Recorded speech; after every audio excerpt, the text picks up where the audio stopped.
Carnet de santé consacré à un complément alimentaire très à la mode en ce moment, la spiruline. On verra si c'est efficace et qui peut ou doit en prendre. La spiruline. Invisible à l'œil nu, cette algue microscopique peuple naturellement les eaux tièdes des lacs de l'hémisphère sud. Mais en France, on a aussi appris à la cultiver. On va parler de la nouvelle mode en matière nutritionnelle qui est la spiruline. Considérée tantôt comme un aliment, tantôt comme un complément alimentaire, cette microalgue en forme de spirale renforcerait les défenses immunitaires, comblerait les carences alimentaires, diminuerait le taux de cholestérol, détoxifiante, stimulante, fortifiante, cicatrisante, on lui prête toutes les vertus. Et pourtant, peu d'études scientifiques existent.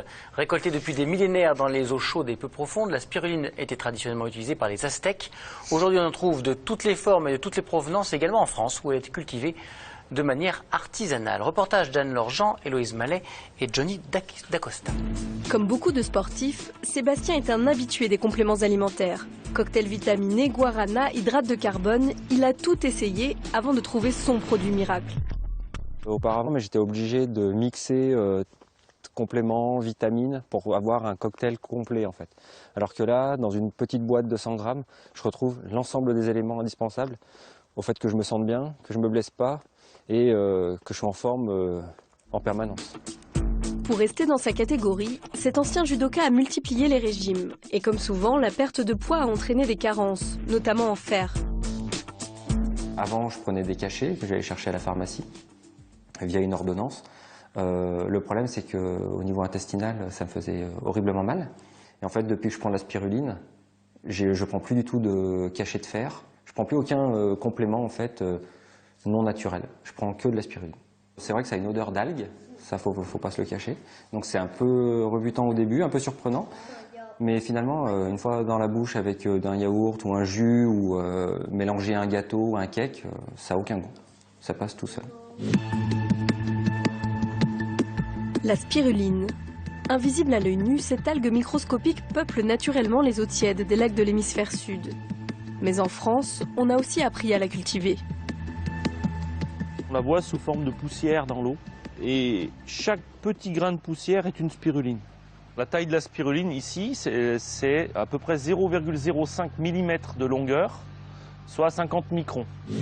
50 microns, soit à peine le diamètre d'un cheveu, et pourtant, cette algue microscopique posséderait d'innombrables propriétés.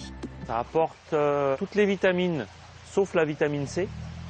Ça contient énormément de protéines, les 2/3 de son poids sont faits de protéines, donc on a tous les acides aminés essentiels. On a des tas de minéraux et d'oligo-éléments avec une mention spéciale pour le fer. Et on a aussi, on peut mentionner sa richesse exceptionnelle en antioxydants.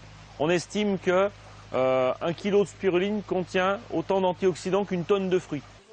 Ce cocktail nutritionnel est cultivé en France dans sa forme la moins transformée, c'est-à-dire en paillettes. Première étape de la récolte, la filtration.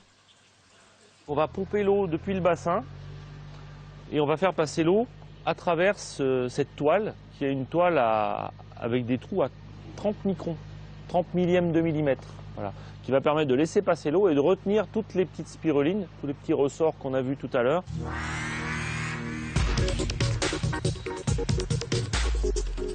Une fois filtrée et égouttée, la spiruline forme une pâte fraîche semblable à du fromage blanc, la couleur en plus. Voilà, il y a 90% d'eau dans cette pâte, qui fait que 10 litres de pâte vont donner, une fois sec, une fois séché, 1 kg de paillettes sèches, prêtes à consommer. Cette pâte encore gorgée d'eau est donc pressée avec du matériel de fromager, jusqu'à ce qu'elle acquiert une texture pâte à modeler. Elle est ensuite transformée en filaments, puis séchée à basse température pour une conservation optimale. Et après 7 heures passées au séchoir. Et là, on a notre école de spiruline qui est sèche et qui peut être consommée. Voilà les petits spaghettis qu'on a fait. Une fois séchés, on réduit de volume et en les cassant en petits bouts, on obtiendra les brindilles qu'on a ensuite dans les boîtes. Si l'on connaît précisément la composition de la spiruline, ses vertus médicales n'ont pas encore été scientifiquement prouvées. Contre les anémies, contre les baisses de forme, pour les gens qui sont convalescents, on n'a aucune preuve. C'est-à-dire, vraiment, on ne sait pas. Donc pourquoi pas, mais il y aura un côté placebo de toute façon très fort. En sachant que ces produits-là, ça a un côté remède de grand-mère. Et ça fait plaisir. On aime bien avoir un remède de grand-mère, un truc que l'autre n'a pas, et c'est rassurant un remède de grand-mère. Ça peut être aussi, c'est naturel, donc c'est bon pour la santé. Oui, mais une orange est bonne pour la santé aussi. C'est-à-dire, relativisons, c'est-à-dire on peut manger très équilibré et avoir tout ce qu'il faut en vitamines et antioxydants si on mange 5 portions de fruits et légumes par jour. Peu importe les critiques, en poudre, en comprimé ou en paillettes, la consommation de spiruline ne cesse de progresser. On compte à ce jour 150 producteurs sur le territoire français. Benoît, on avait dit pas la famille. Hein. Non, mais ce n'est pas ma famille. Jean-François Thévenet a l'air très sympathique, mais je ne le connais pas.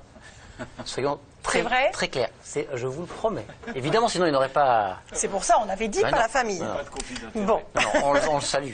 On salue M. Thévenet. Juste une précision sur la spiruline. C'est utilisé en Afrique contre la malnutrition, où ça a des effets assez étonnants. Vous aviez fait un reportage Oui, moi pour j'ai nous fait il y a un quelques années. reportage au Burkina Faso où les effets pour la malnutrition des tout petits enfants étaient spectaculaires, vraiment. Et c'est effectivement très facilement transportable, c'est quand même assez extraordinaire.